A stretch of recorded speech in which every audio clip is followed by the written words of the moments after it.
ગુજરાત રાજ્યમાં સૌથી પ્રથમ 1995માં ભાજપના મુખ્યમંત્રી કેશુભાઈ પટેલે શપથ લીધા પછીથી અત્યાર સુધીમાં એટલે 3 દાયકા સુધી ભાજપનું વર્ચસ્વ દબદબો યથાવત છે, અકબંધ છે. વચ્ચે વચ્ચે જ્યારે પણ વિટંબણાઓ આવી કે કંઈક મુશ્કેલી જણાય ત્યારે ડેમેજ કંટ્રોલ ભારતીય જનતા પાર્ટીએ કરી લીધેલ છે. પાટીદાર અનામત આંદોલન સમયે એટલે 2016 વડાપ્રધાન નરેન્દ્ર મોદી એ ગુજરાત રાજ્યના મુખ્યમંત્રીમાંથી દિલ્હી પહોંચ્યા પછી કેટલું વાતાવરણ ડોળાયું, પછી કોંગ્રેસના હાથમાં કેટલીક બાજી આવે, થોડું સ્પર્ધાત્મક વાતાવરણ 2017ની વિધાનસભા ચૂંટણીમાં જોવા મળ્યું હતું, પણ એ પણ ડેમેજ કંટ્રોલ થઈ ગઈ. હવે હાલની સ્થિતિએ સૌરાષ્ટ્રમાં આમ આદમી પાર્ટીએ વિસાવદરની બેઠક અંકે કરી છે. ગોપાલ ઇટાલિયાએ જ્યારથી જીત મેળવી છે ત્યારથી થોડું સ્પર્ધાત્મક વાતાવરણ ફરી તૈયાર થયું છે.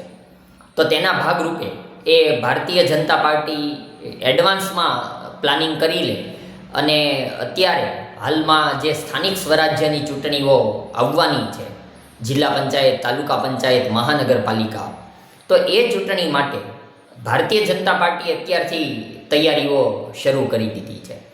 ખાસ કરીને નજર સૌરાષ્ટ્ર ઉપર છે.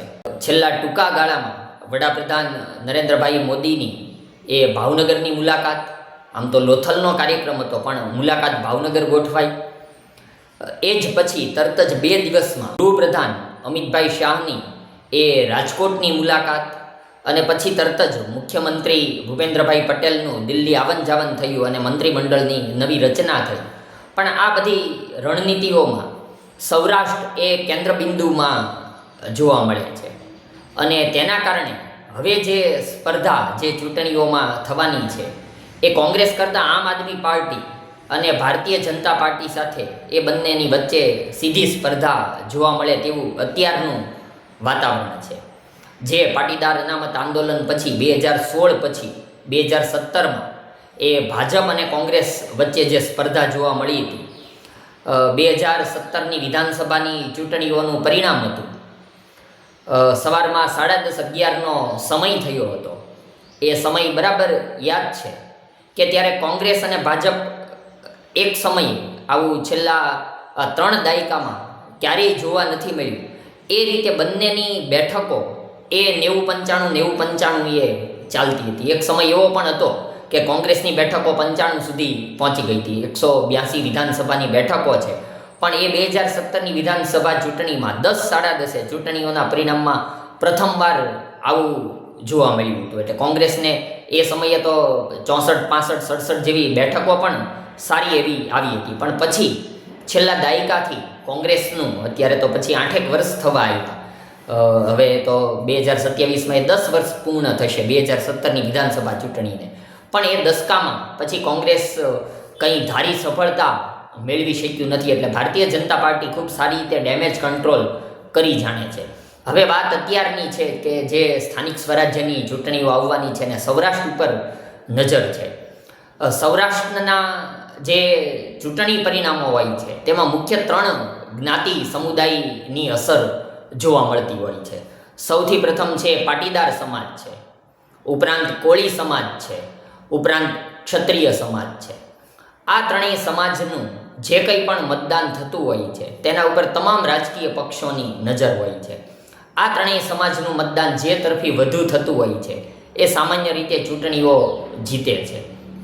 અને અત્યારે એટલા માટે જ ગોપાલ ઇટાલિયાનું જે પાટીદાર સમાજનું જે પ્રભુત્વ અને વિસાવદરની બેઠક જીતી પછી જે નવું વાતાવરણ ઊભું થયું, તો તેના માટે હવે મંત્રીમંડળ જે ભાજપનું ગુજરાત સરકારનું બન્યું છે તેમાં જીતુભાઈ વાઘાણીએ 3જા નંબરે શપથ લીધા છે.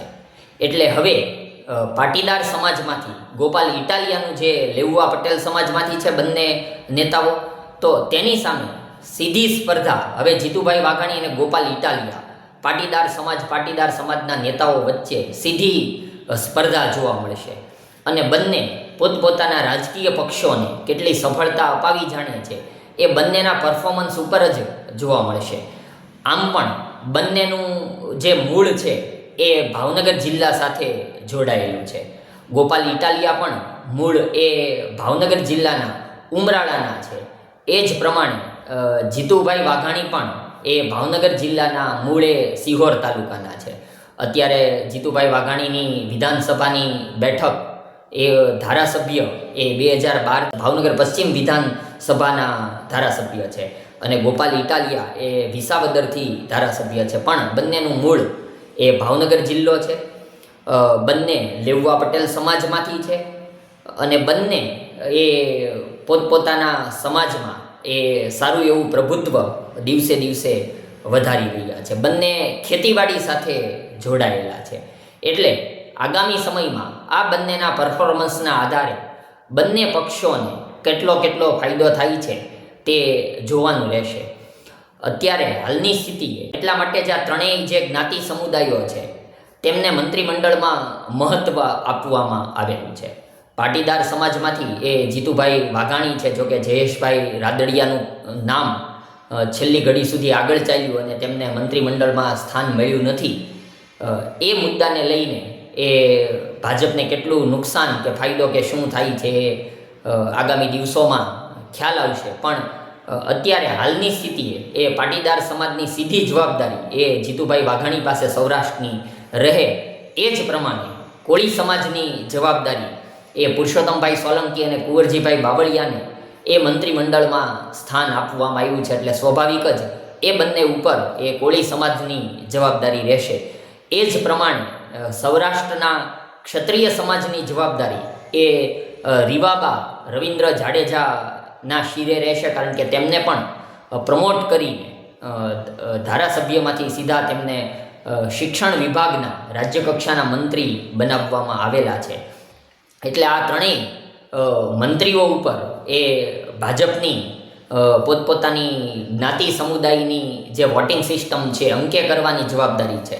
તો પાટીદાર સમાજમાંથી આમ આદમી પાર્ટી વતી એ ગોપાલ ઇટાલિયાની જવાબદારી છે. ગોપાલ ઇટાલિયા અને જીતુભાઈ વાઘાણી બંને પોતપોતાના પક્ષના પ્રમુખ અગાઉ રહી ચૂક્યા છે.